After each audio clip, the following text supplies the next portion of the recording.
சிரஞ்சீவியாக இந்த நல்லோர் பெரியோர்களுடைய ஆசீர்வாதத்தினாலும் கும்பிடப்பட்ட பத்தினி தெய்வமாகி பாஞ்சாலி அம்மன் பாஞ்சாலி ராஜாக்களுக்கும் தேவி அழியாத பத்தினி அந்த அம்மனுடைய அருளாலும் அவர்களை பாதுகாக்கும் பரம்பொருளாகி மகாராஜ மகாலட்சுமியுடைய கிருபையினாலும் நீண்ட ஆயுளும் நிறைந்த சரத்தையும் பெற்று சிரஞ்சீவியாக நீடூழி வாழ்.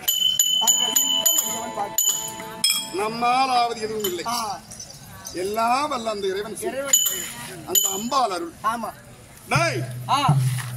சிறந்த அறிவாளர்கள் நிறைந்த இப்பெரும் சபையில் உண்டான் இந்த கற்றுவந்த கந்தரமான்களுக்கும் அறிவொழுக்கம் விரும்பிய ஆன்றோர்களுக்கும் சான்றோர்களுக்கும் நம்மை போன்ற நாடகதாரிகளுக்கும் நாடக குழுவில் உள்ள அனைவருக்கும் அகடவர்களாகிய எனக்கும் அம்பாள் ஜெகரட்சிகி அந்த பாஞ்சாலியம்மன் பொற்பாத இருந்த கமலங்களுக்கும் ஒன்றுக்கும் உதவாத காசுக்கு கருவிக்க வந்த இந்த அற்ப ஈன அறிவாளர் முதற்கண் எனது பணிவான தோற்றமாக என்னை யார் என்று உனக்கு நோக்கம்? சாமியார் மாதிரி இருக்கா, நீ யாருன்னு எனக்கு தெரியல. சபாஷ். டேய், சாமியார் கையில கமண்டல் இருக்கும். ஆமா, நீ என்னமோ வில்லு வச்சிருக்கிற. ஆமா, உடலுக்கு வெந்நீர் பூசி இருக்கிற, தாடி ஜடாமுடியோட இருக்கிற, முற்றம் திறந்த முனிவரை போல் உத்ராட்சம் தெரிவித்து வந்திருக்கிற. ஆமா அப்படின்னு கேட்க. அதேதான், இது விதிவசத்தினால் வந்த வேடம். அப்படி என்ன உனக்கு விதிவசம்? நான் யாருன்னு சொல்றேன், உனக்கு புரிந்து கொள்ளும்படியான திறமை இருக்கிறதா என்று உன் அறிவை பரிசோதித்து பார்க்கிறேன். சரி சரி, சொன்னா புரிஞ்சுக்கிட்டு சொல்ல முடியுமா? பேரை சொல்லட்டுமா? சொல்லுங்க.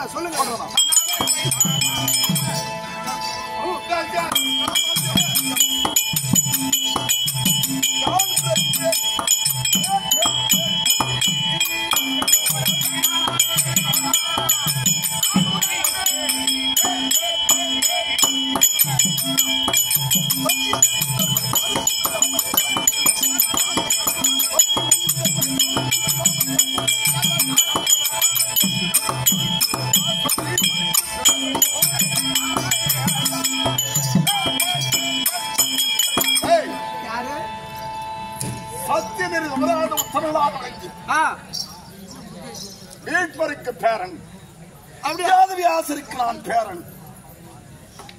அதாவது ஒரு குடும்பத்துல பெரியவங்களா இருந்தா அவங்க வீட்டுல 4 புள்ளிவோ 5 புள்ளிவோ இருக்கும். சரி, அவங்களுக்கு பிறக்கிற புள்ளிவோ அதுதான் பேர புள்ளிவோ தான். ஆமா, அதுல நீ யாரு, உன் பேர் என்ன எனக்கு எப்படி தெரியும்?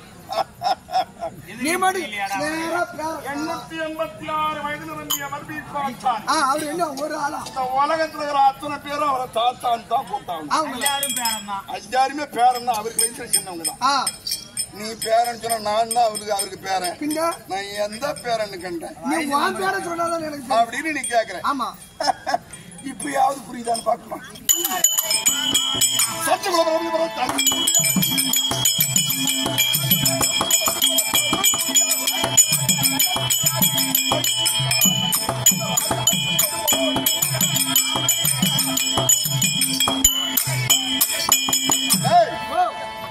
சந்திரகுல பரம்பரையிலே உதித்த 5 ராஜாக்கள் என்று கேள்விப்பட்டிருக்கியா? கேள்விப்பட்டிருக்கேன். அவர்களின் நடு ஆளு நடாலுன்னா அவங்க எத்தனை பேரு? 5 பேருங்க. 5 பேர்த்துல நடாலு இத நான் எப்படி கண்டுபிடிக்கிறது? இதுவும் உனக்கு என் பேரு என்னன்னு புரிஞ்சுக்க முடியும். பேரை எப்படி நான் கண்டுபிடிக்கிறது? 5 பேர்னு சொல்லிவிட்டேன். இன்னும் தெளிவா சொல்லட்டுமா? மன்னவன் பாட்டுமா?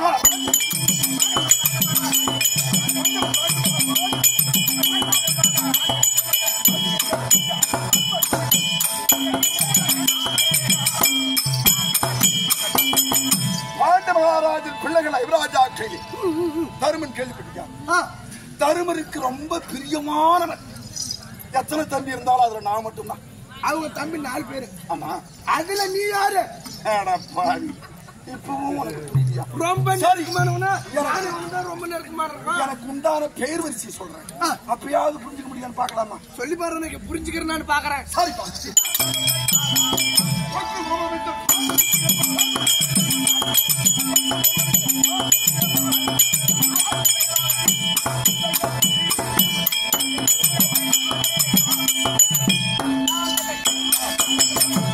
பதினோரு நாமதேயங்களுக்கு சொந்தக்காரன். 11 பேரா? என்ன பேரு? அந்த பேர் உள்ளமா அந்த 5 பேர்த்துல யாரு ஆளுன்னு உனக்கு தெரியுமா? அந்த 11 பேர் என்னன்னு தெரிஞ்சாதான் அவன் யாருன்னு நான் சொல்றேன். சரி, அந்த 11 பேர் உள்ளவன் தருமருக்கு ரொம்ப பிரியமானவன். பாண்டவர்கள் அவனதான் நடுவோன்னு சொல்லுவாங்க. ஆனா அவன் ஒரு ஆளை 3 பிறவிலையும் பிரியோத எப்பொழுதுமே. அப்ப அந்த ஆளு யாருன்னு நீ சொல்லு. அப்ப நீ யாருன்னு அதான் நான் கண்டுபிடிக்கிறேன். அப்படியா?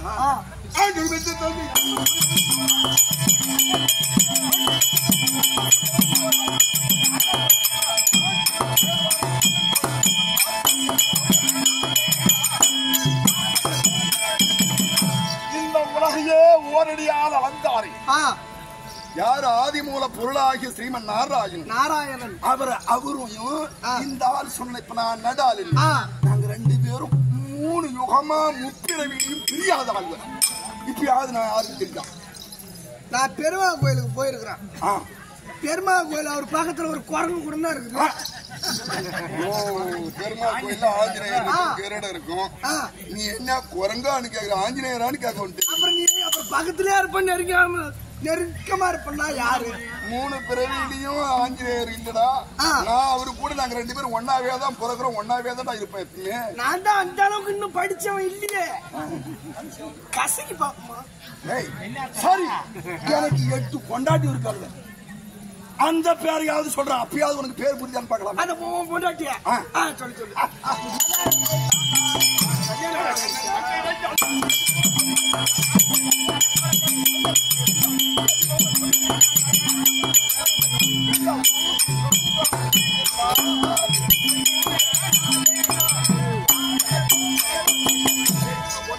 கண்ணன் தந்தை ரையால் சொன்ன என்ன? ரையால் சுபத்திரையால். 8 கொண்டாட்டி சொல்றான். புருஷன் நான் தான். இப்பயா தெரியுதா? நான் என்னங்கிறேன், உன் பொண்டாட்டி நீ கல்யாணம் பண்ணும் போது உன் கல்யாணத்துக்கு நான் வந்திருந்தேன்னா நீ யாருன்னு எனக்கு தெரியும். நான் தான் கல்யாணத்துக்கே வராத ஆளாச்சு. எனக்கு எப்படி தெரியும்? சரியான அறிவாளின்னு ஒண்ணு நினைச்சேன். நான் சுத்தமான சாம்பார் வாலி தான். சொல்லிட்டு இனிமேல் சொல்லி பிரயோஜனம் இல்லை. எத்தனை சொன்னாலும் தெரிஞ்சுக்க போறது இல்லை. என்ன இந்த செருப்பால் அடிச்ச மாதிரி ஒரே வார்த்தையா என் பேர் இதுதான்டா அப்படின்னு சொன்னேன். சாரி, நான் சொல்லி கொடுத்தேன். சொல்லுங்க.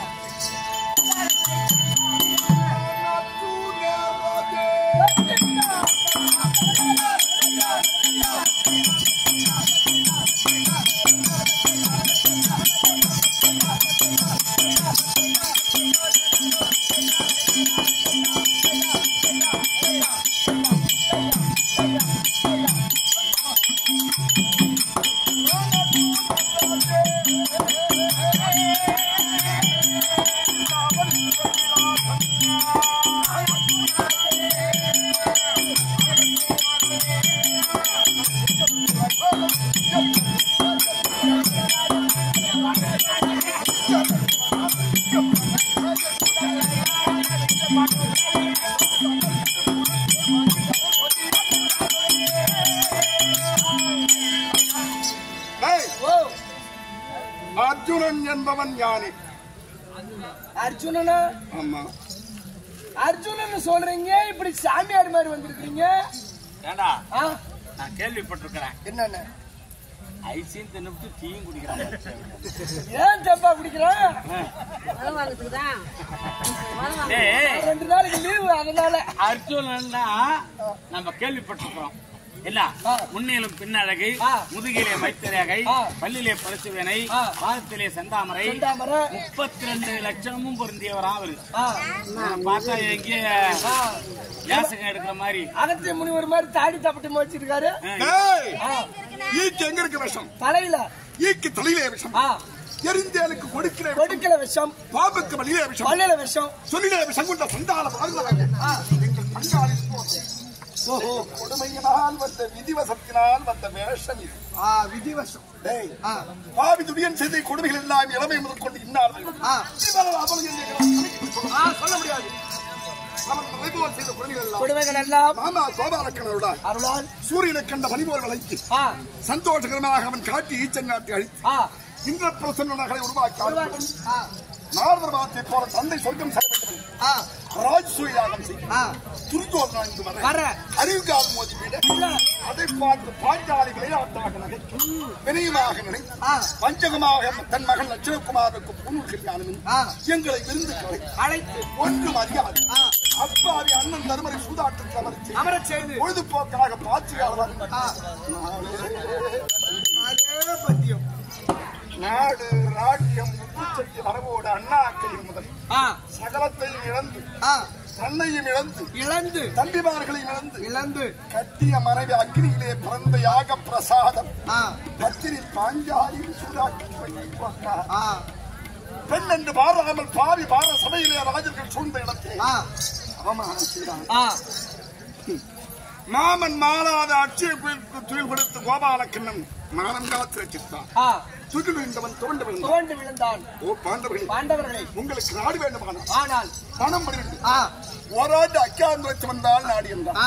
அவன் வார்த்தையை சிறமேற்கொண்டு பத்திரி வாஞ்சாலி அறுவடமாகிய காலகட்டத்தில் சூரிய பகவானிடத்தில் அட்சய பாத்திரம் சந்தோஷகரமாக வாழ்ந்தவர்களின் நாளிலே எங்கள் தாத்தான்னு சொன்னான். யாரு? 4 வேதங்களை சிக்கரத்து 18 புராணங்களை உரைத்திருத்தி எழுதிய வேதங்களையும் புராணங்களையும் வகுத்த எங்கள் தாத்தா வேதவியாசர் விஜயம் செய்தார். அனைவரும் அவருடைய பாதத்திலே 6 பேரும் நெடுஞ்சான்களையாக விழுந்தீர்கள். கண்ணீர் மல்கி நாங்கள் அழுதோம். ஏன் இவ்வளவு கவலை? நாட்டை விட்டு காட்டுக்கு வந்த காரணம் என்ன அப்படி என்று கேட்டு நடந்த விருத்தாந்தங்களை ஆதியோடமாக சொன்னோம். துரியன் பணம் 12 ஓராண்டு அக்கியாத் நுழைத்து வந்தால் நாடு தருவேன் சொன்னானா? அதனால் அப்படி முடித்து சென்றால் நாடு தருவானா? தரமாட்டான். அந்த நாட்டை பெற வேண்டுமானால் கத்தி எடுத்து ரத்தம் யுத்தம் செய்து ரத்தம் சிந்திதான் நாட்டை தர்மம் கலைக்கவும் அதர்மத்தை அழிக்கவும் நீதி நிலைக்கவும் அநீதியை ஒழிக்கவும் பொறாமைக்கும் பொறுமைக்கும் ஏற்பட்ட சண்டை அதனால் இந்த பொறுமையாகிய தர்மம் ஜெயம் பெற வேண்டுமானால் நான் சொல்வதை போல் கேட்க வேண்டும். என்ன தாத்தா சொல்லுங்க அப்படின்னு கேட்கும் போது ஐவர் ராஜாக்கள் யாராவது ஒருவர் கைலமலையினால் செல்ல வேண்டும் போக வேண்டும் செமலை கோரி அகோரதம் செய்ய வேண்டும் பாசுவதற்காரியும் சிலைமுகவாலும் பெற்று வர வேண்டும் அப்படி வந்தால் தான் யுத்தத்தில் ஜெயம் பெற முடியும் ஆமா அப்படின்னு சொல்ல அண்ணன் நாம் போறோம் தர்மா கொஞ்சம் நீ போகலாம் தாத்தா சொன்னதெல்லாம் கேள்விப்பட்டு நீ போனா சரிப்படாது வரவன் கையில எவனா யாதிகம் கேட்டா கொடுத்துருவா சரிப்படாது அண்ணன் தீமாட்சி நாம் போறேன் 5 பேர்ல மானசீக பூஜையிலே சமந்தவன் மகா சிவபக்தன் நீ ஒரு ஆள் மட்டும்தான் அது எனக்கு தெரியும் போவேன் தவன் செய்வேன் சிவபெருமா வந்து உனக்கு கேட்ட பிரகாரம் கனையும் சிலைமுகவாலும் கொடுத்தாச்சு இல்லன்னா கோவம் வச்சுனா கையில மலையே தவிடு முடியா போயிடும் காரியம் கை கூடாது உருப்படாது போடும் வேணாம் இளைவர்களாகி நகர சகாதேவர்களுக்கு பக்குவம் பத்தால் இதற்கெல்லாம் தகுந்தவர் அர்ஜுன் ஒருவனி அப்படி என்று சொல்ல என் தாத்தா வேதவியாச பெருந்தகையார் சொன்னதை உடுத்தியிருந்த ஆடை அணிமணிமணிகள் எல்லாம் நீக்கி பற்களை என்று சொல்லும்படியான கசாய உடுத்தி உடலுக்கு வெந்நீரை பூசி மனதை ஒருநிலைப்படுத்தி சித்தத்தை சிவன்பால் செலுத்தி அகோர தவம் செய்து பாசுவதற்கென பெற வந்திருக்கிறேன். இப்ப யாரை பார்க்க போகணும்? அந்த வேதவியாச தந்தை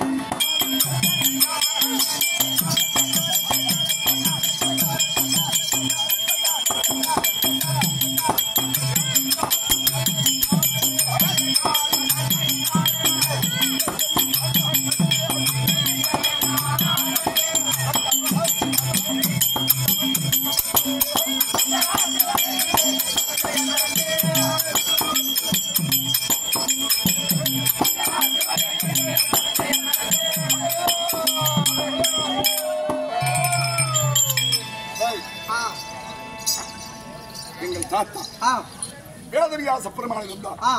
சொன்னதை போல அர்ஜுனன் வேதம் பூண்டு வந்து விட்டான் அப்படி சொல்லி ஐயா அர்ஜுன மகாராஜன் சொன்னபடி வேடம் பூண்டு வந்து சாமியார் மாதிரி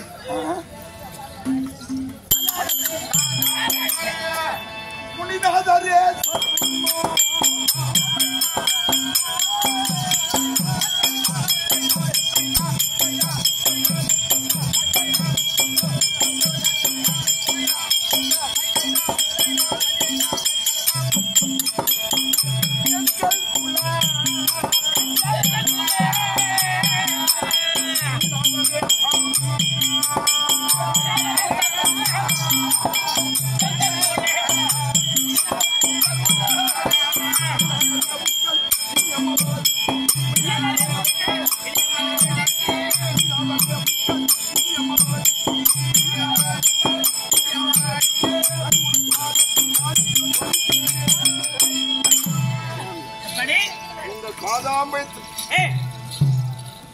அர்ஜுனன்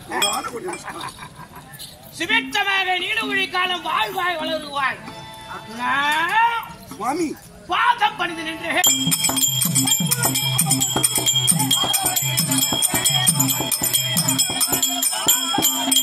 பாதத்தை வெல்வோடப்படுகிறார் சிறு சிறப்புக்காக நீடுகுழி காலம் வாழ்க வளர்க. சரி தவவேடம் பூண்டு வரும்படியாக சொல்லிவிட்டீர்கள். நான் கைலைக்கு செல்ல வேண்டும் என்றும் சொல்லிவிட்டீர்கள். அகோர தவம் சிவனை கோரி செய்ய வேண்டும் என்றும் சொன்னீர்கள். நான் என்ன சொல்லி கையிலாயம் என்றாலே தனி பிரிய வேண்டும். கற்களை காண போகிறார். ஆனால் பஞ்சாட்சர மந்திரத்தை உபதேசம் செய்ய வேண்டும். பஞ்சாட்சரம் காதிலே செவியிலே ஓதுங்கள்.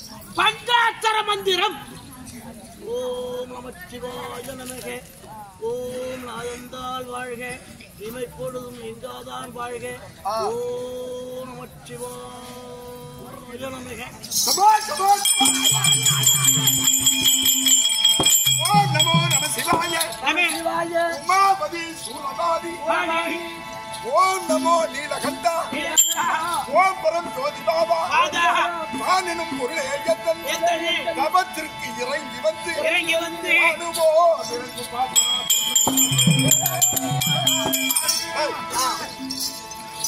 சிவபெருமானுடைய நமசிவாய் என்று சொல்லும்படியான பஞ்சாட்சர எழுத்தின் செவிலே ஓதினார். நன்றாக மனதில் பதித்துக் கொண்டாய். நம சிவாய நம நம சிவாயன்னு சிவனை மட்டும்தான் நினைக்கணும், யமனையும் நினைக்குவாங்க. நம சிவாயங்கிறது போல இழிச்சவாயின்னு தாண்டி வராது. அட புளிச்சவாயா, ரொம்ப சந்தோஷம். புறப்பட்டுமா? எங்க போகணும் அனுப்ப? கைலாயம் சொல்ல வேண்டும், கர்த்தனை நாடி தவம் செய்ய வேண்டும்.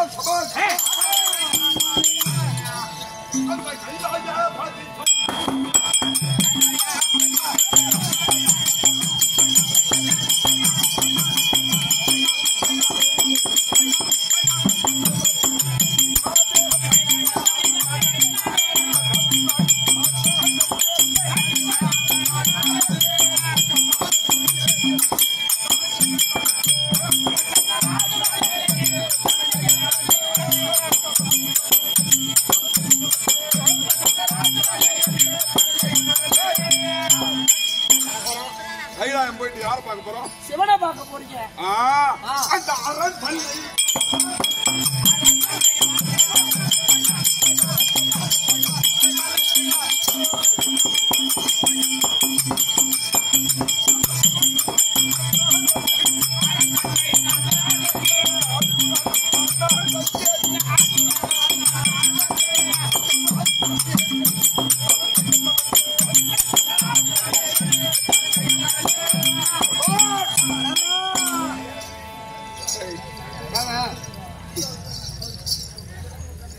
என்ன சொன்னாரு தாத்தா? வேதவியாசர் என்ன சொன்னாரு? சிவனை தவிர வேறு எவனையும் மனசால கூட நினைக்க கூடாது. எந்த பொருள் பேரும் பச்சத்த மகா யோகி முனிவனை விட கடுமையான வைராக்கிய எண்ணத்தோடு நீ தவம் செய்யணும். பார்ப்பதற்கனை பெறுவது தேவர் மூவர் யாவரால் முடியாத காரியம். அப்புறம் பெருமை வாய்ந்த கணக்கு சர்வசாதாரணமா சிவபெருமான் வாங்கிட்டு வந்துடலாம் நினைக்காத அப்படின்னு சொன்னாரு. மனசை கல்லாக்கி கொண்டே எப்படி போற? எப்படி மனது ஒரே மனதாகி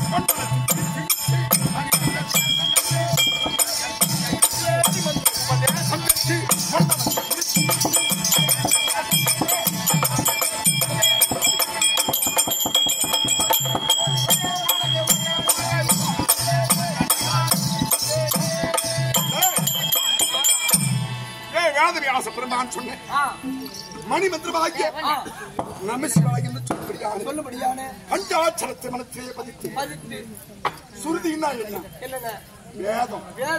வேத வாக்கியமாக வேதவியாசர் சொன்னதை நினைத்து நான் எப்படி போறேன் தெரியுமா? நான் எப்படி இருக்கிறேன்? இப்பெல்லாம் சடமுடியோட இருக்கிறீங்க. நீ தவன் சதையா புலி தோல்வி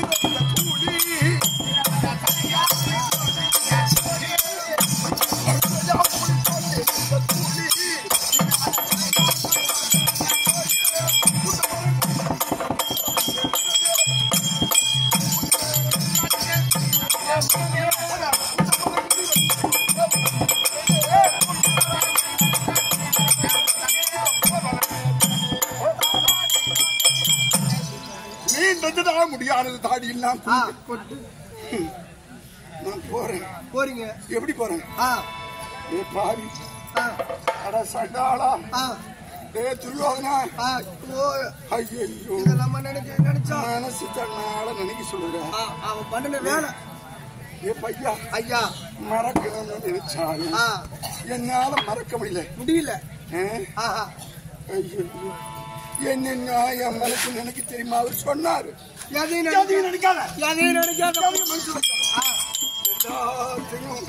நினைக்காத போடா அப்படின்னு சொன்னாரு. இந்த மனமானது ஒரு குரங்கு, கிளைக்கு கிளை, மரத்துக்கு மரம், மரம் சாப்பிட மாதிரி இந்த மனமானது அலையாய் அலைபாய்ந்து கொண்டிருக்கிறது. அப்படித்தானே இருக்கும்.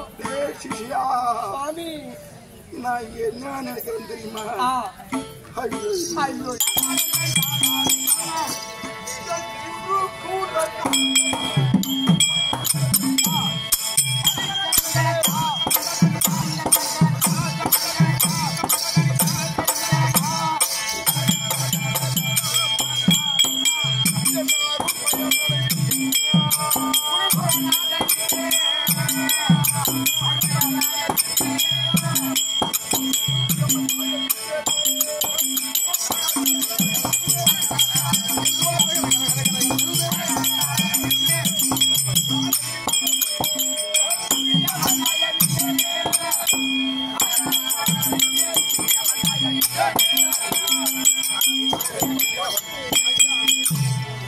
உலகமெல்லாம் பெருமையாக புகழ்ந்து பேசும்படியான முருகல வம்சத்திலே உதித்த நாங்கள் பெருமையாக ஆண்ட நாட்டை விட்டு ஆன்யமாகிய காலகட்டத்தில் வந்து மக்களும் என்னும் குரங்கை போல காலங்களில் காட்டிலையும் ஒழுங்கா இல்லாம அண்ணாவாகிய தர்ம பூபதி, தம்பியாகி நகல சகாதேவன் எங்களை நம்பி வந்தால யாகத்துல பிறந்த பத்திரி பாஞ்சாலி இவங்களை எல்லாம் நடு காட்டாம்போன்னு விட்டுட்டு நான் போறேனே. நீ மட்டும் தனியா ஐயா இன்னும் என்ன நினைக்க தெரியுமாடா?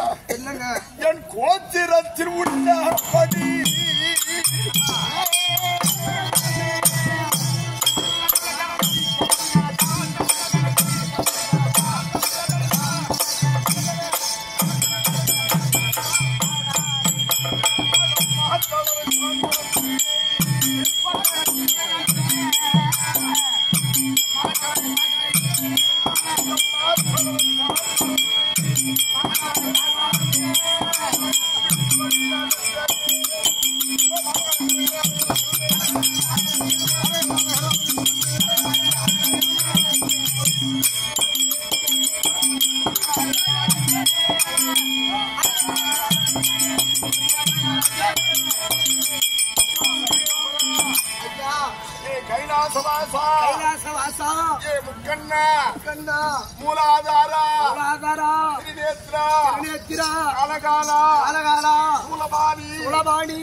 கங்காதரா சிவனே, நான் இப்படி போகும் பொழுது மற்றதை எல்லாம் மறந்தாலும் கண்ணன் தம்பில ஒருத்தனை மட்டும் மறக்க முடியலடா பையா.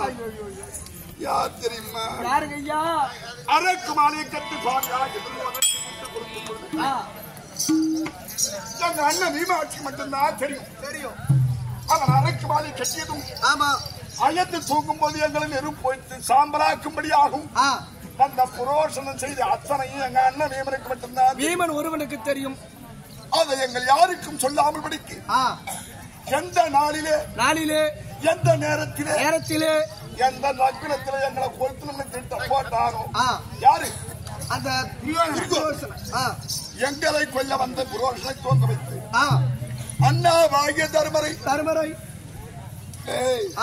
வலது தோளிலும் என்னை இடது தோளிலும் தாயாகிய குந்தியை முதுகிலும் நகல சகாதேவர் இருவரையும் இரண்டு கக்கத்திலும் தூக்கி கொண்டு சுரகம்பத்தை எட்டி உதைத்து சுரங்கப்பாதை வழியாக இடும்பாவனம் கொண்டு சேர்த்து நித்திரை கலையாமல் பாதுகாப்பாக இருந்து எங்களை கொல்லும்படியாக வந்த இடும்பதை கொன்று மும்முற கண்ணியோடு வாதாடும் பொழுது கனவு கண்ட மேரி அஞ்சு பார்க்கிறீங்க. நாம இருந்தது எங்க இடம்? இப்ப இங்க இருக்கிற இடம் வேற.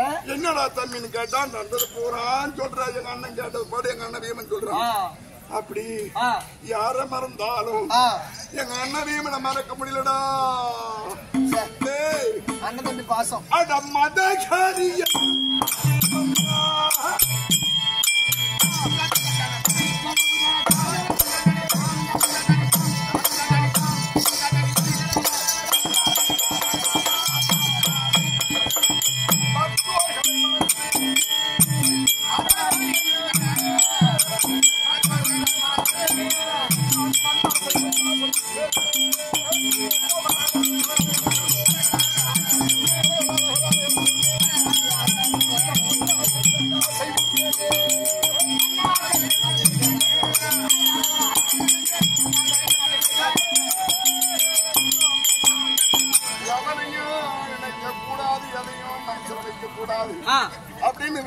வேதவியாசர் சொன்னாரு. அவனையும் மறந்துதான் அண்ணன் தம்பி என்ற அந்த பந்த பாஷ உறவு வேண்டாம், இதுகளெல்லாம் மனதில் இருக்கக்கூடாது. ஒரே எண்ணம் சிவனை மட்டும்தான் மனதில் நினைக்கணும், மற்ற எவனை நினைக்கூடாது. ஆமா அப்படின்னாரு. ஏ மாமா கோவிந்தா கோவிந்தா பலவித துன்ப துயரங்கள் எங்களுக்கு நேர்ந்த பொழுது ஓடி வந்து பாதுகாத்த பரம்பொருளே நாராயணா கோவிந்தா கோவிந்தா என் தம்பிமார்களுக்கும் அண்ணன்மார்களுக்கும் தேவியாகிய பாஞ்சாலிக்கும் இந்த கானகத்திலே எவ்வளவு துன்ப துயரங்கள் நான் போய் வரும் வரையில் நடக்குமோ தெரியாது. அதனால நீங்கள் தான் எங்கள் அண்ணன்மார்களுக்கும் தம்பிகளுக்கும் மனைவிக்கும் பாதுகாப்பாக இருந்து காக்க வேண்டும் என்று அவரை மறக்க முடியாது. அதனால அந்த சீருள்ள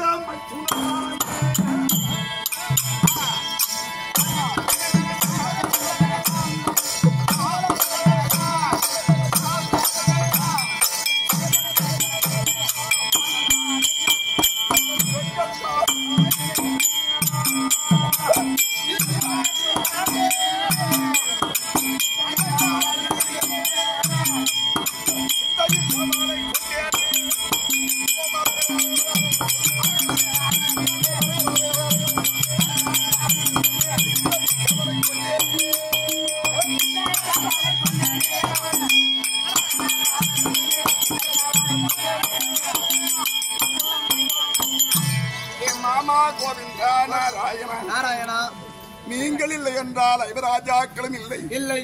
நீங்களே எங்களுக்கு உயிரும் உடலும் தெய்வமும் சகலமும். நீதான் மாமா எல்லாருக்கும் சொல்லி தவம் செய்து நலமுடன் திரும்ப வரையில் நீதான் எனக்கும் பாதுகாப்பு. இந்த வனத்திலே வந்த என் உடன் பிறந்தோர்களுக்கு கட்டிய மனைவிக்கும் பாதுகாப்பு. இனிமேல் எதையும் நினைக்க கூடாதுடா. ஆமா கண்ட்ரோலா போ. என்ன ரோல்? கண்ட்ரோல். சரி இல்ல உன் ரோல நீ பாரு, யார் ரோல நான் பாக்குறேன். புறப்படலாமா? சரி.